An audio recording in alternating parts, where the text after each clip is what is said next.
नमस्कार साथियों, आज की क्लास में आप सबका हार्दिक स्वागत है।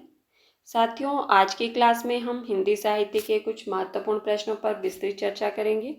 आज की क्लास का हमारा पहला प्रश्न है, ज्ञानपीठ पुरस्कार पाने वाले हिंदी के प्रथम साहित्यकार हैं। आपके पास ऑप्शन है रामधारी सिंह दिनकर, सुमित्रा नंदन पंत, अज्ञे या महादेवी वर्मा। तो साथियों, इसका सही आंसर क्या होगा? और साथ में आपने ये भी बताना है कि किस रचना के लिए इन्हें ज्ञानपीठ पुरस्कार मिला था। बिल्कुल सही। जिन साथियों ने ऑप्शन नंबर बी बताया है उनका आंसर सही है। सुमित्रा नंदन पंत को चिदम्बरा के लिए जो है वो ज्ञानपीठ पुरस्कार मिला था 1968 ईस्वी में। अगर हम बात करें कि रामधारी सिंह दिनकर को किस रचना के लिए मिला था, तो उर्वशी पर 1972 ईस्वी में। अज्ञे जी को कितनी नाव में कितनी बार के लिए 1978 ईस्वी में। और महादेवी वर्मा को यामा के लिए 1982 ईस्वी में। हमारा अगला प्रश्न है, एक घूंट जो कि एक एकांकी है, इसके रचनाकार कौन है? आपके पास ऑप्शन है जयशंकर प्रसाद, रामकुमार वर्मा, गिरिजा कुमार माथुर या रांघे राघव। तो साथियों, इसका सही आंसर क्या होगा? एक घूंट के रचनाकार कौन है? बिल्कुल सही। जिन साथियों ने ऑप्शन नंबर ए बताया है उनका आंसर सही है। यह एकांकी जो है वो जयशंकर प्रसाद जी की है और इसका रचनाकाल 1930 ईस्वी माना जाता है। हमारा अगला प्रश्न है,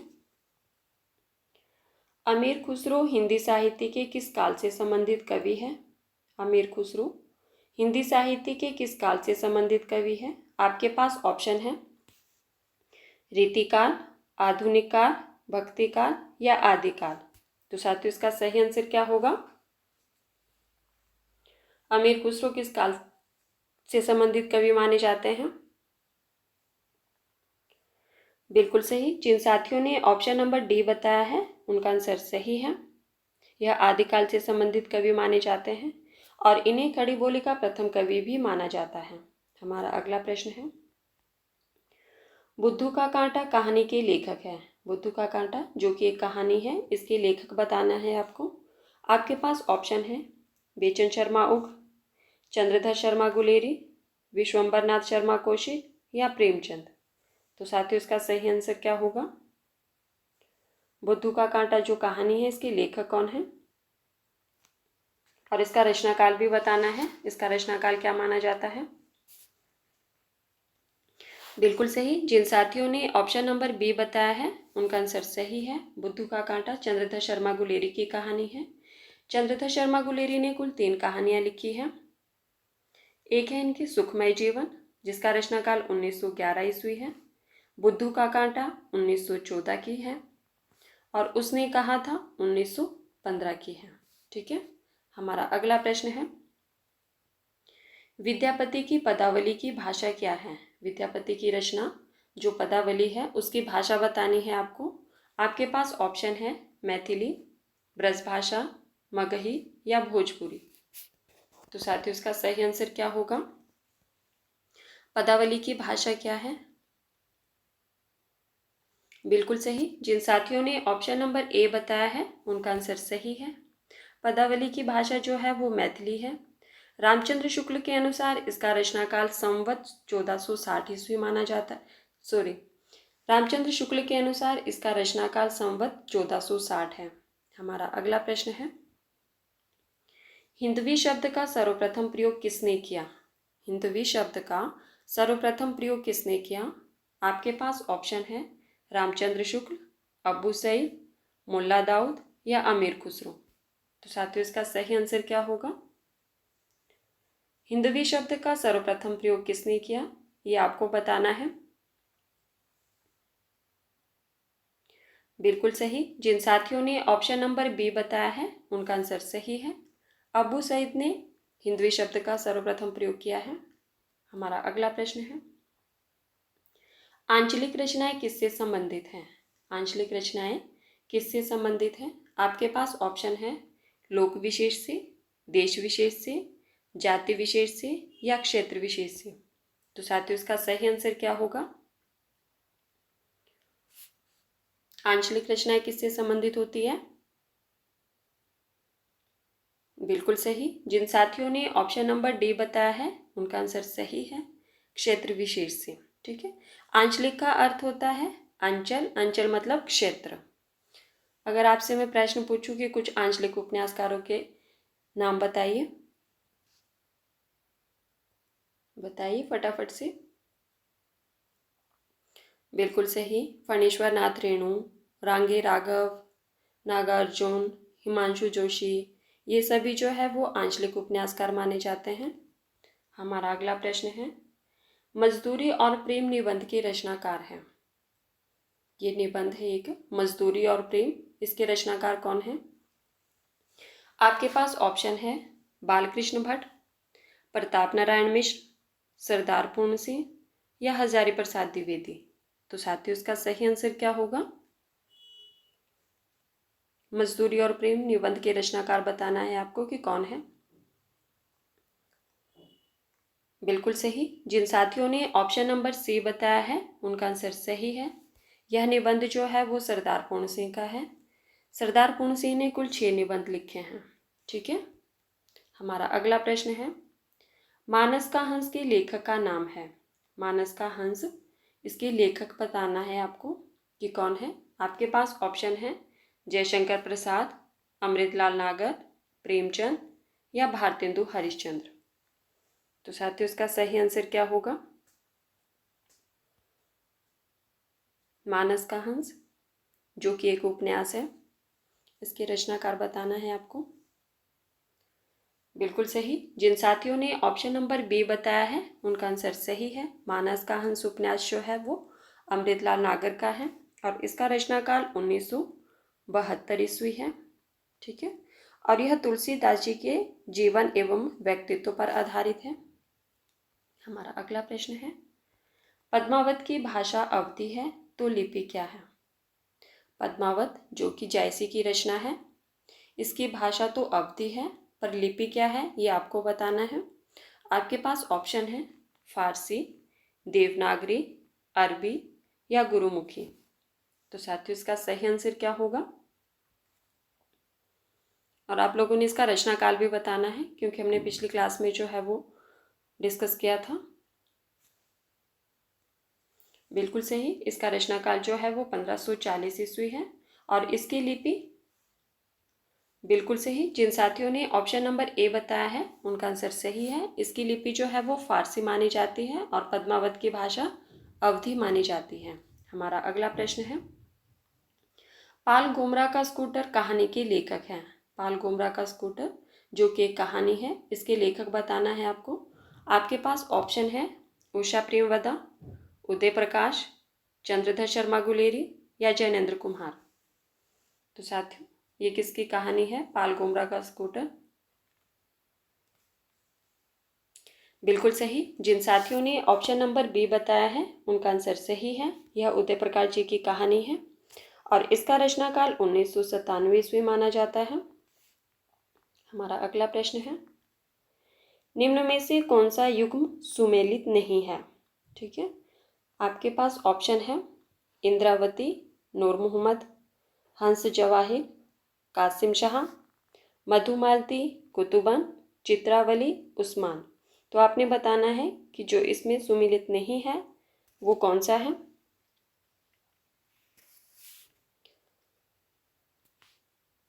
फिर वो रचना किसकी है ये भी आपको बताना है। बिल्कुल सही। जिन साथियों ने ऑप्शन नंबर सी बताया है उनका आंसर सही है। मधुमालती जो है वो कुतुबन की रचना नहीं है बल्कि यह मंजन की रचना है 1545 ईस्वी की।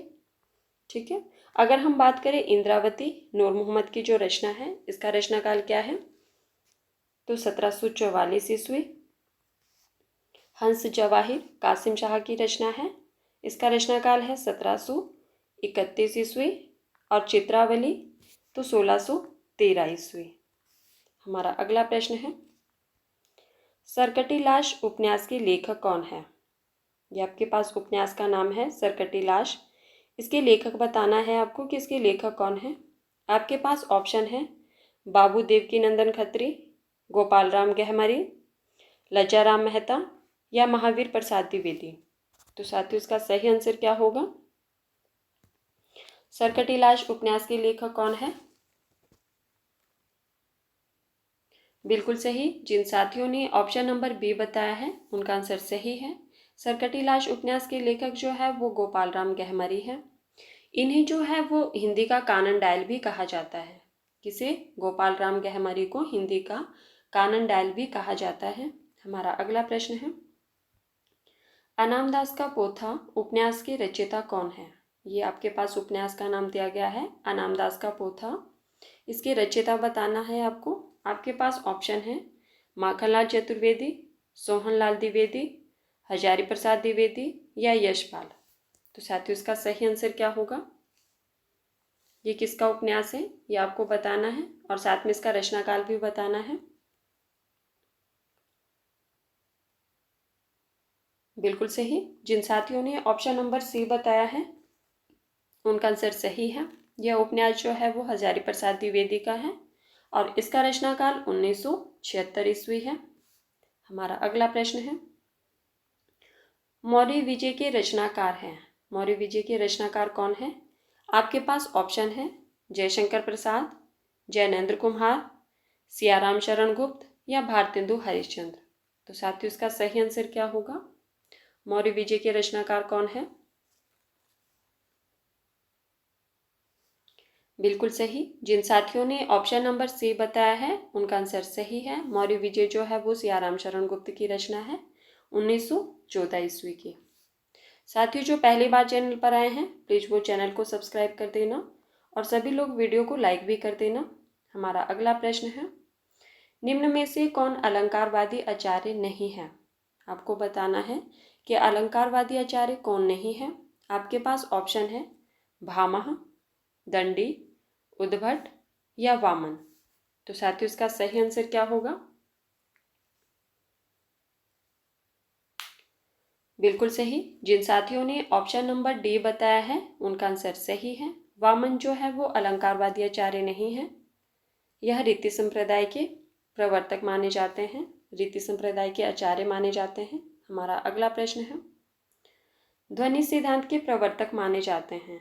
ध्वनि सिद्धांत के प्रवर्तक कौन माने जाते हैं? आपके पास ऑप्शन है वामन, दंडी, आनंदवर्धन या मम्मट। तो साथियों इसका सही आंसर क्या होगा? ध्वनि सिद्धांत के प्रवर्तक कौन माने जाते हैं? बिल्कुल सही। जिन साथियों ने ऑप्शन नंबर सी बताया है उनका आंसर सही है। ध्वनि सिद्धांत के प्रवर्तक आनंदवर्धन माने जाते हैं और इनके ग्रंथ का नाम क्या है? इनके ग्रंथ का नाम जो है वो है ध्वन्यालोक। हमारा अगला प्रश्न है, च वर्ग का उच्चारण स्थान है। च वर्ग का उच्चारण स्थान क्या है? आपके पास ऑप्शन है तालु, कंठ, औष्ठ या इनमें से कोई नहीं। तो साथियों इसका सही आंसर क्या होगा? च वर्ग का उच्चारण स्थान क्या है ये आपको बताना है। बिल्कुल सही। जिन साथियों ने ऑप्शन नंबर ए बताया है उनका आंसर सही है। च वर्ग का उच्चारण स्थान तालु है। अगर हम बात करें कि कंठ किसका उच्चारण स्थान है तो क वर्ग का, औष्ठ प वर्ग का। हमारा अगला प्रश्न है, निम्नलिखित में से छायावादी कवि कौन है? छायावादी कवि कौन है? आपके पास ऑप्शन है भारत भूषण अग्रवाल, तुलसीदास, सुमित्रा नंदन पंत या नागार्जुन। तो साथियों इसका सही आंसर क्या होगा? आपको छायावादी कवि का नाम बताना है कि छायावादी कवि कौन माना जाता है। बिल्कुल सही। जिन साथियों ने ऑप्शन नंबर सी बताया है उनका आंसर सही है। सुमित्रा नंदन पंत जो है वो छायावादी कवि माने जाते हैं। हमारा अगला प्रश्न है, गोरख जगायो जोग भक्ति भगायो लोग किसने कहा था? ये जो पंक्ति है गोरख जगायो जोग भगति भगायो लोग, ये किसने कहा था? आपके पास ऑप्शन है सूरदास, कबीरदास, तुलसीदास या गोरखनाथ। तो साथियों ध्यान से इसका आंसर बताना है और साथ में ये भी बताना है कि यह पंक्ति जो है वो किस रचना से ली गई है। कई बार ये प्रश्न भी बनता है कि यह पंक्ति जो है वो किस रचना से ली गई है। बिल्कुल सही। जिन साथियों ने ऑप्शन नंबर सी बताया है उनका आंसर सही है। यह कहा है तुलसीदास जी ने। और यह पंक्ति जो है वो किस रचना से ली गई है, ये भी बता दो। बिल्कुल सही, कवितावली से, जो कि तुलसीदास जी की रचना है। हमारा अगला प्रश्न है, भगवती चरण वर्मा को किस उपन्यास पर साहित्य अकादमी पुरस्कार मिला? भगवती चरण वर्मा को किस उपन्यास पर साहित्य अकादमी पुरस्कार मिला? आपके पास ऑप्शन है चित्रलेखा, टेढ़े मेढ़े रास्ते, सामर्थ्य और सीमा या भूले बिसरे चित्र। तो साथियों आपने बताना है कि भगवती चरण वर्मा को किस उपन्यास पर साहित्य अकादमी पुरस्कार मिला और कब मिला। इसका सही आंसर होगा बिल्कुल सही। जिन साथियों ने ऑप्शन नंबर डी बताया है उनका आंसर सही है। भूले बिसरे चित्र उपन्यास जो है वो भगवती चरण वर्मा का है। इस पर इन्हें साहित्य अकादमी पुरस्कार मिला है 1961 ईस्वी में। हमारा अगला प्रश्न है, जयशंकर प्रसाद जी का अंतिम नाटक कौन सा है? और साथ में उसका रचनाकाल भी बताना है, क्योंकि हमने ये बहुत बार डिस्कस किया है। आपके पास ऑप्शन है स्कंदगुप्त, चंद्रगुप्त, ध्रुव स्वामिनी या विशाख। तो साथियों इसका सही आंसर क्या होगा? जयशंकर प्रसाद जी का अंतिम नाटक कौन सा माना जाता है, और साथ में उसका रचनाकाल भी बताना है आपको। बिल्कुल सही। जिन साथियों ने ऑप्शन नंबर सी बताया है उनका आंसर सही है। ध्रुव स्वामिनी जो है वो जयशंकर प्रसाद जी का अंतिम नाटक माना जाता है और इसका रचनाकाल 1933 ईस्वी है। अगर हम बात करें स्कंदगुप्त, इसका रचनाकाल क्या है? तो 1928 ईस्वी, ठीक है। और चंद्रगुप्त का 1931 ईस्वी और विशाख का 1921 ईस्वी। हमारा अगला प्रश्न है, निम्नलिखित में से कौन सी बोली राजस्थान की नहीं है? आपको बताना है कि राजस्थान की बोली कौन सी नहीं है। आपके पास ऑप्शन है मेवाती, मारवाड़ी, मेवाड़ी या गढ़वाली। तो साथियों कौन सी बोली जो है वो राजस्थान की नहीं है, तो फिर वो बोली जो है वो किसकी है?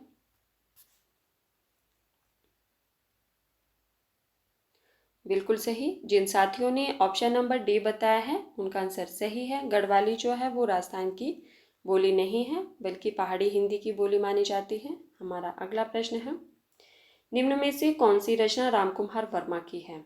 आपके पास यहाँ पे रचनाएं दी गई है, आपको बताना है कि रामकुमार वर्मा की रचना कौन सी है। आपके पास ऑप्शन है एकलव्य, पथिक, जमीन पक रही है या दिल्ली। तो साथियों इसका सही आंसर क्या होगा? कौन सी रचना रामकुमार वर्मा की है, ये आपको बताना है। बिल्कुल सही। जिन साथियों ने ऑप्शन नंबर ए बताया है उनका आंसर सही है। एकलव्य जो है वो रामकुमार वर्मा की रचना है। पथिक रामनरेश त्रिपाठी की है। जमीन पक रही है केदारनाथ जी की है। दिल्ली रामधारी सिंह दिनकर की है। हमारा अगला प्रश्न है, भाषा भूषण किसकी रचना है? भाषा भूषण किसकी रचना है? आपके पास ऑप्शन है मतीराम, पद्माकर, जसवंत सिंह या चिंतामणि। तो साथियों इसका सही आंसर क्या होगा? भाषा भूषण किसकी रचना है? बिल्कुल सही। जिन साथियों ने ऑप्शन नंबर सी बताया है उनका आंसर सही है, यह जसवंत सिंह की है। और जसवंत सिंह ने जो है वो साहित्यिक रचनाएं की है, ठीक है। साहित्यिक और आध्यात्मिक दोनों प्रकार की रचनाएं की हैं। तो साथियों ये थे आज के हमारे कुछ महत्वपूर्ण प्रश्न जिन पर हमने चर्चा की। और प्लीज़ कमेंट बॉक्स में मुझे ये ज़रूर बताना कि आपको ये क्लास कैसी लगती है। अगर आप चाहते हैं कि हम विस्तृत चर्चा ना करके सिर्फ मैराथन क्लास करें, तो मैं मैराथन क्लास देने के लिए भी तैयार हूँ। आज की क्लास के लिए धन्यवाद। मिलते हैं अगली क्लास में।